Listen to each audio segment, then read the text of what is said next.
OCGA পদের নাম হচ্ছে জুনিয়র অডিটর, গণিত সমাধান 2022। তো 1 নম্বর প্রশ্ন, এখানে ছিল একটি সংখ্যার 3 গুণের সাথে দ্বিগুণ যোগ করলে 90 হয়, সংখ্যাটি কত? এই অঙ্কটা বিভিন্ন সালে পরীক্ষা আছে।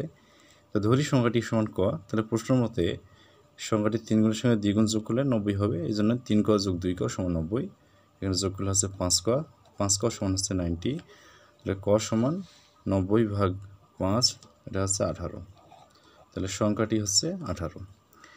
2 নম্বর প্রশ্ন, 1 হতে 30 পর্যন্ত কয়টি মৌলিক সংখ্যা আছে? ইজি একটা কোশ্চেন, আমরা জানি যে 1 থেকে 30 পর্যন্ত মৌলিক সংখ্যা হচ্ছে 10টি। 2, 3, 5, 7, 11, 13, 17, 19, 23, 29, এই 10টি হচ্ছে মৌলিক সংখ্যা 1 থেকে 30 পর্যন্ত। 3 নম্বর প্রশ্ন ছিল 0.0001 এর বর্গমূল কত? তা আমরা জানি দশমিকের পরবর্তী যে সংখ্যাগুলো, তো 2টা থেকে একটা আসবে, 2টা থেকে একটা, তার মানে জোর গ্রহণ করলে এই অ্যান্সার হবে এটা 0.01। তারপরে 4 নম্বর প্রশ্ন, কোন সংখ্যাটি বৃহত্তম? এখানে যে অপশনগুলো দেওয়া ছিল তার মধ্যে √0.3 এটা হচ্ছে বৃহত্তম, আর এখানে কয়টা ছিল, যেমন 0.3 ছিল। তো আমরা জানি যে দশমিক সংখ্যার বর্গমূল করলে এর মানটা বৃদ্ধি পায়, এজন্য বৃহত্তম সংখ্যাটি ছিল বর্গমূল 0.3। 5 নম্বর প্রশ্ন ছিল 0.5 ভাগ 0.05 সমান হচ্ছে হোয়াট, তার মানে এর মানটা কত হবে? আমরা যদি দশমিকের রুলস অনুযায়ী করি, তাহলে 0.5 ভাগ হচ্ছে 0.05, দশমিক উড়িয়ে দেওয়ার জন্য নিচে 10, উপরেটা আর নিচেটা যদি উড়িয়ে দিই তাহলে উপরে 100, তো কাটাকাটি করলে এখানে দেখা যাবে যে 10 বের হয়, তাহলে আনসার হচ্ছে এখানে 10। 6 নম্বর প্রশ্ন, দৈনিক 6 ঘন্টা পরিশ্রম করে 8 জন ব্যক্তি একটি কাজ করে 15 দিনে। দৈনিক 5 ঘন্টা পরিশ্রম করে 9 জন ব্যক্তি কাজটি কত দিনে করবে? তো এখান থেকে দিনে 6 ঘন্টা করে 8 জনের কাজ শেষ করবে কত দিনে? 15 দিনে। উইক নিয়মে আমরা করলে অ্যান্সারটা বের হয়ে যাচ্ছে। তাহলে 1 ঘন্টা করে যদি একজনের কাজটা করে, এটা বেশি দিন সময় লাগবে। তাহলে 5 ঘন্টা করে 9 জনে করলে কম দিন, তাহলে 15 গুণন 6 গুণন 8 ভাগ হচ্ছে 5 গুণন 9। যদি কাটাকাটি করি এখানে 3, 5, 15, 3 তিরিকে 9, 3 দুগুণে 6, 8 দুগুণে 16, তাহলে অ্যান্সার হচ্ছে 16 দিন। 7 নম্বর প্রশ্ন, টাকায় 3টি দরে ক্রয় করে 2টি দরে বিক্রয় করলে শতকরা কত লাভ বা ক্ষতি হবে? তো এখানে যদি সংখ্যা এবং টাকার মানটা অপরিবর্তিত, আমরা এগুলো এরকম করে করবো যে 3টা দরে ক্রয় করছে, 2টি দরে বিক্রি করছে, 3টা থেকে 2টা ভাগ, তাহলে এখানে হচ্ছে ক্রয়ের সময়টা হচ্ছে ভাগে থাকবে কত? ক্রয়ের সংখ্যা। তাহলে এখানে না, ক্রয়ের সংখ্যা এখানে বিক্রয়ের সংখ্যা থাকবে ভাগে, এটা হচ্ছে 3টা থেকে 2টা ভাগ হচ্ছে কি বিক্রয়ের সংখ্যা, তাহলে গুণ হচ্ছে 100%, মান হচ্ছে তাহলে 50%, তাহলে লাভ 50%। এটা মুখস্থ প্রশ্ন, অনেক পরীক্ষা আছে। 8 নম্বর প্রশ্ন হচ্ছে a+b+c সমান 15 এবং a² + b² + c² সমান 83 হলে ab + bc + c এর মান কত? তো এখানে একটা অনুসিদ্ধান্তের প্রয়োগ আছে। আমরা জানি a + b + c whole square, এটা সূত্র, এখান থেকে অনুসিদ্ধান্ত বের করা যায়।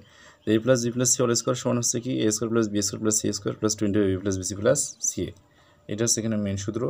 এখানে যদি আমরা মান বসিয়ে দিই তাহলে আমরা ab + bc + c এর মানটা পাবো।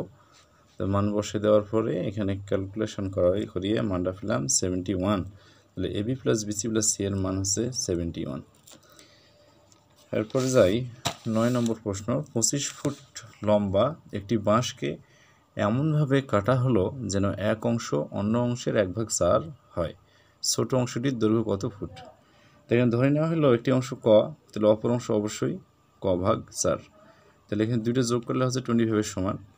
তো এখানে যদি আমি লসাগু করে করি তাহলে 5ক/4 হবে সমান 25, তাহলে কয়ের মান এখান থেকে পাওয়া যাবে 20, তাহলে ছোট অংশ ক/4 সমান 5, 20কে 4 দ্বারা ভাগ করলে 5 হয়, তাহলে এটা হচ্ছে অ্যান্সার 5। এবার 10 নম্বর প্রশ্ন ছিল x + 1/x = 1 হলে x³ + 1/x³ সমান কত? অপশনের সঠিক উত্তর দেওয়া নাই। এখানে x³ + 1/x³ যদি অনুসিদ্ধান্ত আমরা করি a³ + b³ তাহলে a + b = -3ab × a + b, calculation করলে মান বের হবে -2, অ্যান্সার -2, কিন্তু অপশনের সঠিক উত্তর দেওয়া ছিল না। বর্গমূল নির্ণয় করুন, √0 কত আছে 0.0025, এটা পূর্বের সিস্টেমের মতো, এখানে 2টা শূন্য থেকে আসবে একটা শূন্য, আর 5 করলে মানে 25 করলে হবে এখানে 5, এই হচ্ছে 0.05 স্কোয়ার করলে এটা হয়, স্কোয়ার রুট করা যাবে, সমান হবে 0.05। এই হচ্ছে অ্যান্সার। এরপরে 12 নম্বর কোশ্চেন যেটা, যে সালে ও আনুর বয়সের অনুপাত 5:4। 3 বছর পর তাদের বয়সের অনুপাত হবে 11:9। আনুর বর্তমান বয়স কত?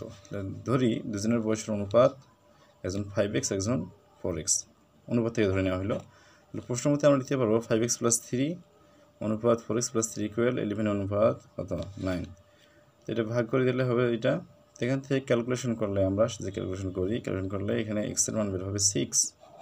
তাহলে আনুর বর্তমান বয়স 4 × 6 সমান 424 বছর, x এর মান 6, 24 বছর। অ্যান্সার তাহলে 24 বছর।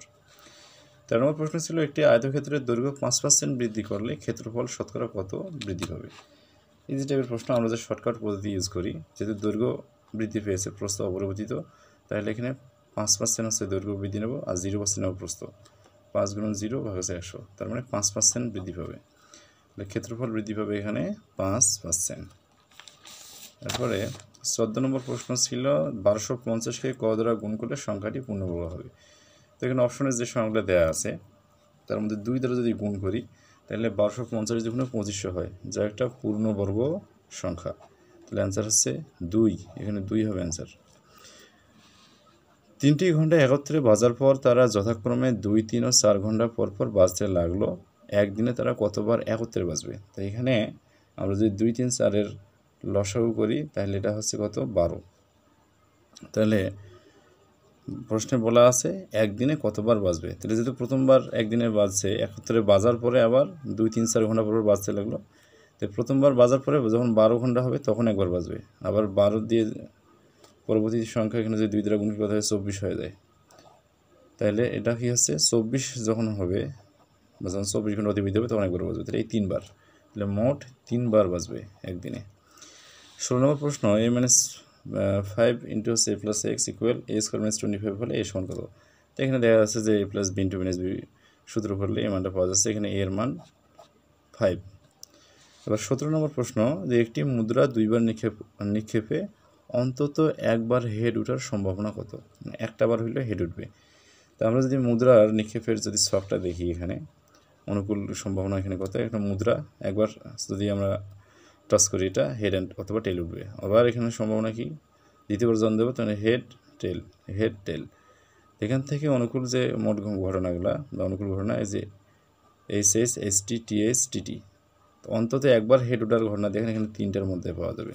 TTটা বাদ, তাহলে এই 3টা আছে অন্তত একবার হেড ওঠার ঘটনা। তাহলে মোট ঘটনা 4 আর এখানে 3, তাহলে অন্তত একবার হেড ওঠার সম্ভাবনা 3/4। এই হচ্ছে অ্যান্সার।